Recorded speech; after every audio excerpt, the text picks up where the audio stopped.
بسم الله الرحمن الرحیم. سلامونه او نیکې هیلې ګرانو زده کوونکو ته هیله ده چې روغ جوړ او په خپلو کورونو کې د کورنیو ترڅنګ سلامت اوسئ. د تاسو د کورونو ښوونکی بیا هم زینب حمیدي تاسو په چوپړ کې دلته حاضره ده او د ننني لوست لپاره تاسو ته د خپل د ننني لوست ښه راغلاست وایم. څنګه چې تاسو ګرانو زده کوونکو پوهیږئ چې دریم ټولګی ریاضي مضمون پښتو ژبه دی او د تاسو د نن لوست عنوان دی د عددونو پیژندنه له 10,000 څخه تر 100,000 پورې. تاسو که چیرته د خپل کتابونه د ځان سره لرئ نو د تاسو دغه کتابونه، کتابچې او پنسلونه د تاسو سره به ډېر د مرستې وړ وي. څنګه چې موږ دلته ولیدل د تاسو څلورم لوست د عددونو پیژندنه د 10,000 څخه تر 100,000 پورې دی.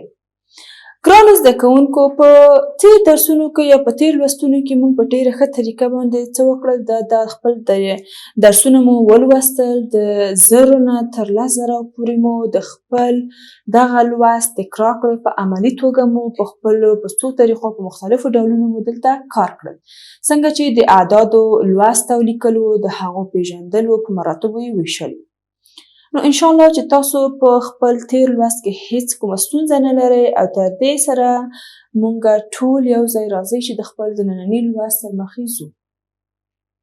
د عددونو پیژندنه د 10,000 څخه تر 100,000 پورې.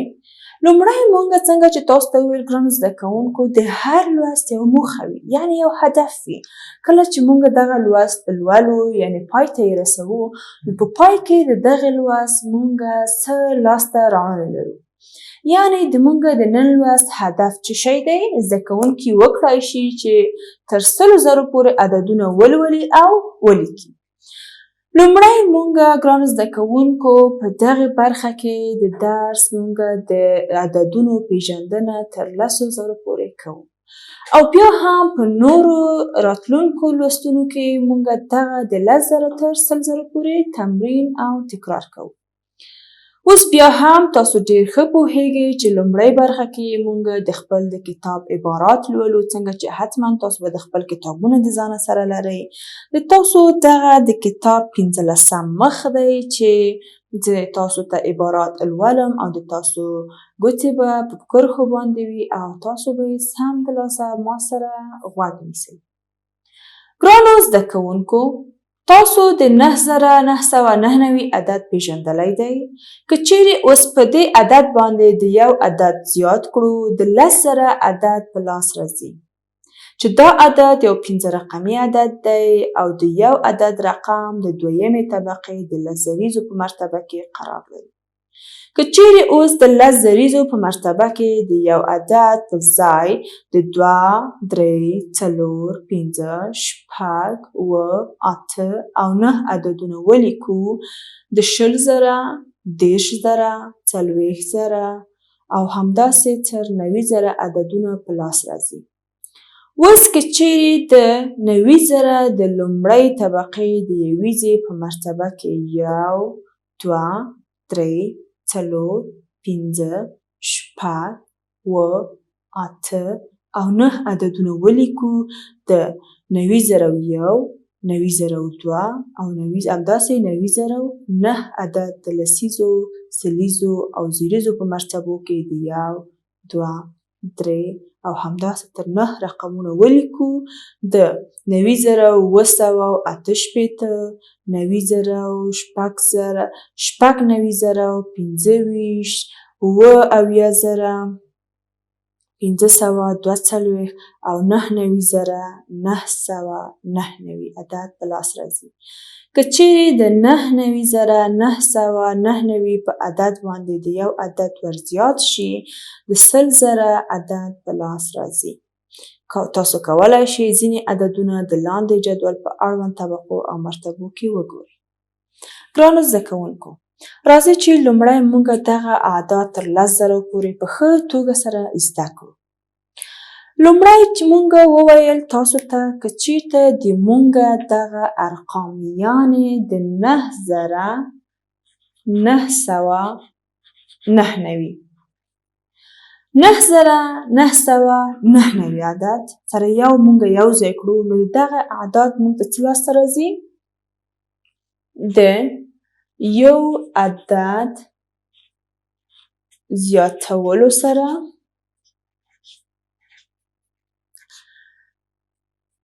لس زره د لس زره عدد لاسته راځي. ګرانو زده کوونکو دغه لس زره عدد څو رقمي عدد دی؟ 1 2 3 4 5. موږ ویلی شو چې دغه عدد څو رقمي عدد دی؟ 5 رقمي عدد دی. د څو رقمونو جوړ شوی؟ 5 رقمه. یعنی لومړی رقم یې 0 دویم رقم یې 0 دریم رقم یې 0 څلورم رقم یې 0 او پنځم رقم یې 1 دی. که چیرته مونږ د خپل دغه اعداد په جدولو کې لکه بیا هم مونږ خپل جدول دلته رسم کړو او هغه طبقه بندي کړو، یعنی 20 لسیز سلیز زریز او لسزریز مونږ طبقه بندي کړو. د دغې 10,000 عدد لومړی رقم یا یویز رقم یې څه شی دی؟ 0. دویم رقم یې 0. سلیزه خانه یا مرتبه یې 0. زریزه مرتبه یې 0 او لسزریزه مرتبه یې 1. نو ومو لیدل ګرانو زده کوونکو په ډېره ښه توګه سره مونږ وکولی شو چې دغه اعداد په جدول کې هم د مراتبو په اساس وویشو، په ارقامو یې ولیکو. ګرانو زده کوونکو اوس تاسو کولی شئ چې د دغې لومړیو صفرونو پر ځای تاسو اعداد ولیکئ. یعنې تاسو کولی شئ چې مختلف اعداد ولیکئ یا هم د دغه یو په ځای باندې تاسو کولی شئ چې 1 2 3 4 5 6 یعنې په همده اعداد 1 2 3 4 5 6 7 8 9 ولیکئ. څنګه؟ یعنی د مونږ دغه صفرونه په خپل ځای پاتې شي او دغه 1 یا 5م رقم د مونږ په ترتیب سره تغییر شي. یعنی یو ځل مونږ 2 ولیکو، بیا 3 ولیکو، بیا 4 بیا 5. یعنی راځئ د دغې لوست مونږ زده کړو. بیا هم څنګه چې تاسو ګورئ که چیرته تاسو دغه چوت د ځان سره نه لرئ ګرانو زده کوونکو تاسو کولی شئ چې په خپله کتابچو کې دغه تمرین ترسره کړئ. څنګه چې ما تاسو ته وویل چې تاسو په دغه ترتیب باندې ځان ته جدولونه رسموئ او بیا هم د اعدادو په لیکلو سره یې هم هغه په مراتبو وویشئ. مونږ وویل که چیرته دغه 4 صفره په خپل ځای پاتې شي او دغه 1 یا 5م رقم یې اعداد مختلف وکړو، یعنی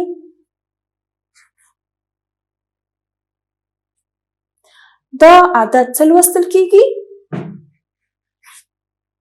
20,000. که بل عدد څو کیږي؟ 10,000. په همدې ترتیب که چیرته د 3 په ځای زه ولیکم 9 او 4 صفره په خپل ځای وي دا څو کیږي؟ 90,000. اوس راځئ چې دغه اعداد موږ په خپل دغه جدول یا په چوت کې وکاروو. څنګه چې ما تاسو ته ګرانو زده کوونکو وویل کوم خانه یا مرتبه چې عدد نه وي پکې د هغې معنا څه شی ده؟ بالکل 0. نو موږ دلته د خپله یویزه خانه یا یویزه مرتبه وینو. د موږ یویزه مرتبه څه شی ده؟ 0. یعنې هیڅ مری موږ په دې کې نه کاروو. لسیزه مرتبه مو څه شی ده؟ 0. دلته هم موږ هیڅ مری نه کاروو. سلیزه مرتبه هم 0 ده. زریزه مرتبه هم 0 ده او لسزریزه مرتبه چې دلته لسزریزه ګورئ ما په ترتیب دلته د مراتبو ذکر هم کړی دی. نو په لسزریزې مرتبې کې که زه چیرې 1 واچوم دا څو کیږي؟ 10,000. څو؟ 10,000. انشاءالله چې تاسو هم د ما سره برابر یو ځای لولئ. بیا هم ګرانو زده کوونکو په همدې ترتیب مونږ وویل که چیرته د دغې لسزریزې مرتبې عدد په ترتیب د 1 نه نیولې تر 9 پورې تغییر شي، یعنې مونږ یې کولی شو که چیرته زه په دې کې 2 مرۍ واچوم دا څو کیږي؟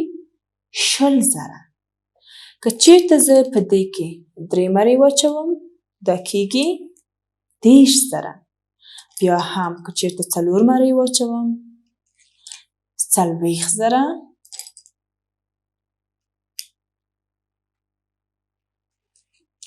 50 زره. 80 زره. او په همدې ترتیب که چیرته موږ په خپل زریزه مرتبه کې څو دانې واچوو 9 مرۍ یې واچوو نو دا څو کیږي 90 زره. ګرانو زده کوونکو اوس تاسو ولیدل کوم عدد چې ما دلته لیکلی یا مې هم د مریو په واسطه تاسو ته ښودلی دی. آیا تاسو دغه لوستلی شئ؟ آفرین بلکل د مونږ دغه عدد څو دی 90 زره. ولې؟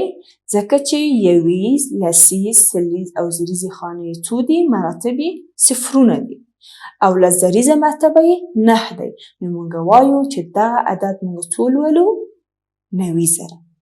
په همدا ترتیب باندې مونږ کولی شو چې دغه د صفرونو اعداد په مختلفو ارقامو ډک کړو. یعنې دغه مراتب چې اوس دلته صفر دي نو مونږ کولی شو چې دا مونږ په مختلفو مراتبو یا په ارقامو یې ډک کړو او مختلف اعداد ترې جوړ کړو. ګرانو زده کوونکو اوس راځئ چې مونږ د خپل دغه اعداد د دغې چوټ یا د جدول په واسطې باندې څه کړو خپل اعداد لومړی دلته جوړ کړو بیا یې دلته د ارقامو باندې ولیکو او د هغې د جدول یا د مراتبو په اړوند وغږیږو. زه دلته د خپل په زړه باندې لومړی شاید ماته ممکن دغه عدد معلوم نه وي خو ګرانو زده کوونکو زه کولی شم چې په خپله دغه اعداد ځان ته جوړ کړم. یعنې څنګه؟ زه په هرې خانې کې ځان ته مرۍ کاروم. دغه د مریو په کارولو باندې زه کولی شم چې مختلف اعداد ځان ته جوړ کړم. یعنې که زه چیرته د 1 نه تر 9 پورې دغه اعداد د ځان سره جوړ کړم نو زه به دلته ځان ته مختلف ارقام جوړولی شم. اوس راځئ چې دغه د کیڼ خوا نه مونږ د خپل اعداد څه کړو وپېژنو یا هم په لیکلو کې د ښي خوا نه شروع کړو.